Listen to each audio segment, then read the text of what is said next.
This time around, the tactic was chosen not by the name, but by the image.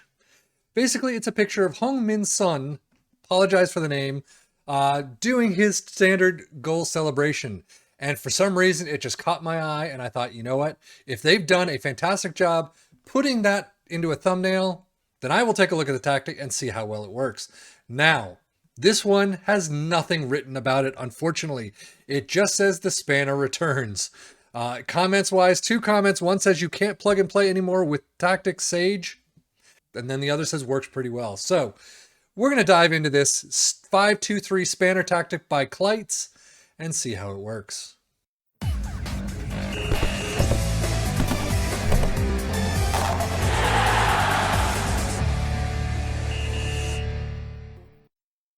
The 5-2-3 spanner tactic by Clayts, it didn't look like it worked all that well. Now, his tactic was used with Tottenham, and he may have done some signings of his own, but for us, we're back in Italy using Juve, Hellas Verona, and Lecce as scheduled to be 1st, 10th, and 20th, dead last in the league. And here you are. So as you can see, Juve not winning the league in 3rd place. Not great. Milan doing a great job, though, with 86 points. But Juve, 79. Let's actually go to the league table. 79 points, 23 wins, 10 draws, 5 losses. I mean, I guess overall, not too bad, but still not winning the league. Hellas Verona in 12th, so they dipped 2 from 10th place that they were scheduled to be by the media. 10 wins, 13 draws, 15 losses, negative 12 goal differential. Ouch. But 43 points, 12 points off relegation, so not too bad, I guess. And then Lecce in 15th with 9, 9, and 20. That hurts. Negative 26 goal differential and 36 points. And as you can see, not finishing out the league all that well. Let's take a look at the tactic itself. It is definitely an attacking tactic. You can see it is a 5-2-3, positive mentality. You have a sweeper keeper in support. You have 2 ball-playing defenders in defend. You have a central defender in cover. You have 2 wingbacks in attack. You have 2 central midfielders in support. You have a pressing forward on both sides with some different instructions for each, and then a deep lying forward on support. In possession, attacking width is fairly narrow, play out of defense, slightly shorter passing directness, the tempo is higher, the work the ball in the box is there, mixed crosses, and that is it. In transition, counter press, counter, roll it out, and then out of possession, high press line of engagement, standard defensive line, trigger press much more often, prevent short goalkeeper distribution, and get stuck in. And as we've been doing lately, no player instructions whatsoever. A lot of people just leave the player instructions off completely. So that is the tactic in and of itself. Let's hit the schedule. And wow, did they start awful. 0-6 against Milan. Not a great team you want to start against. However, I guess you kind of want to play them when they're still not fully ready for the entire league yet. But 0-6 is a bad result away from home still. But they didn't record their first win until September 4th against Brianza 2-0. 3-0 win at home in the Tim Cup second round against lower league Pisa. I don't know what league they're in. Udinese 3-1 away from home, though. That's a nice win. Hellas Verona, there's our first real team. 3-0 at home. Again, the post-World Cup starting out awful. Juve 0-7 away from home. Ouch. Hellas Verona 2-1 win away from home, which is nice. Finishing out 1-3 at home against Atalanta. Just not great results whatsoever. Where's the second Juve game? There it is. 3-4 loss at home. Yeah, that kind of hurts. So Lecce not doing all that well. If we move to Hellas Verona, you can see they did start out in the Tim Cup first round 4-1 against Cosenza, another lower league team. I don't know where they are. But league-wise, Inter a loss at home 1-3. Lazio a loss. Torino a draw. And then 3 wins in September. Picking up, then back to their bad ways. Palermo in the Tim Cup second round is the only win. I mean, wow.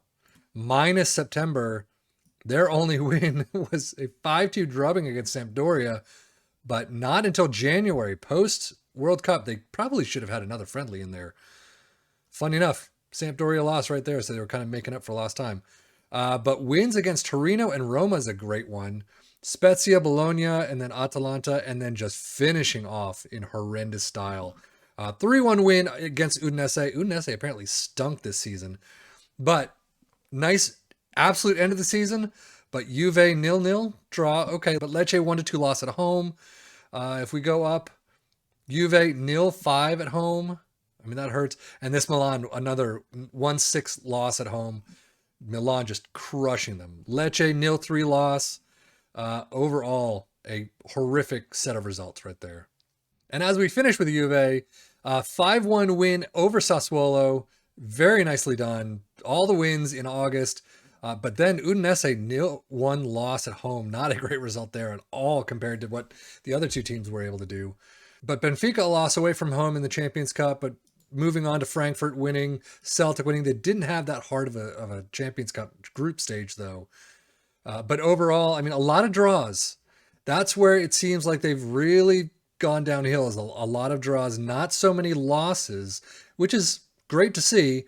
But overall, the quarterfinals losing out to Milan in extra time. Wow, Milan just picking it up in extra time.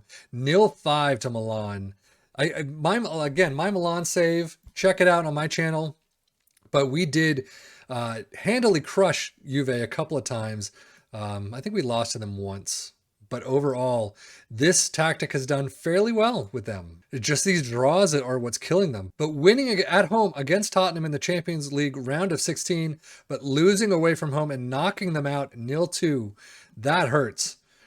But overall, a loss to Inter, a loss to Atalanta, and a final draw against Roma just sealed their fate, and they end up in third. Not a great position for Juve. Lecce competitions, we saw that they finished in 15th, knocked out in the third round by Inter. If we move to Hellas Verona competitions, 12th place, and then knocked out in the third round by Atalanta.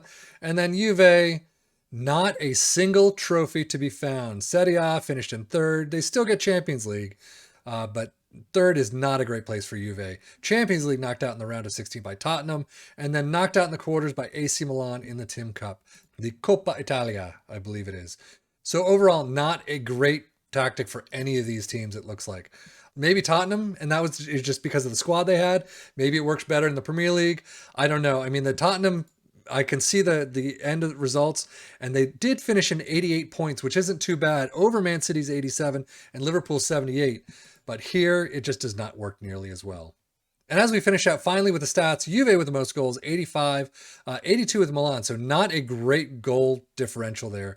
Hellas Verona in 8th with 54, fewest shots against no one, most possession, Juve in 3rd with 57. That seems somewhat average these days. Verona with 53, but you can see all three teams with most dribbles made, Juve, Hellas Verona, and Lecce from 618 all the way down to 579. Juve with fewest conceded with 38 in 6th, however, 23 for Milan. Very well done. Most shutouts, 4th with 19 for Juve. And then most tackles won Spezia, 819, and Lecce, 796. That is more up to par with what I've seen in the Premier League with some of these tactics. Best passing completion, nobody. Most shots for Juve with 654 or 645. Hellas Verona with 495. I cannot talk, I swear to God. Juve points per game, 2.08, lie in 3rd. Most goals, Vlahovic with 32, Giroud with 31, and that's it. Most assists with Cuadrado, Juve 13, Milik with 11 for Juve, and that is it as well. Most player of the match awards, Vlahovic with 10, and Milik with 7 in 4th, tied for 4th. Overall, it seems that, I will say, the Italian league tends to get fewer player of the match awards. Maybe it's just because the players are spread out a little bit on the more even side across teams, and in the Premier League, you've got Haaland. I mean, that's pretty much it. So best pass completion, you get Chesney and Montipo. I don't know. Both with 94, not too bad. Most dribbles made, Petzela with 113. Handanovic with fewest conceded with 35 in 8th place. Most shutouts, you can see Chesney is the only one up there in 4th with 19. Most tackles won, Temetse, I don't know how to pronounce that, 110. Most key passes, Çalhanoğlu, wow, nice, 121. But Ilic with 95. Most shots, Vlahovic with 144, Milik with 101, and then back to most goals. So overall, this, again, maybe it worked well for Tottenham. Maybe it worked well with his transfers. I don't know. It did not work simming the entire season without transfers at all in the Italian league. So I'm going to leave it there. But I am Savvy FM. Thank you so much for watching for the Football Manager blog channel. This has been the Italian league and the 5-2-3 spanner tactic by Clayts. And I apologize, but it just didn't work all that well here.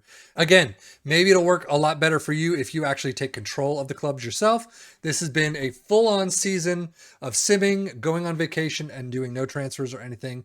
So in the end, maybe you get different results. Who knows? But anyway, I am Safian FM for the Football Manager blog channel saying thank you so much for watching. As always, take care and enjoy.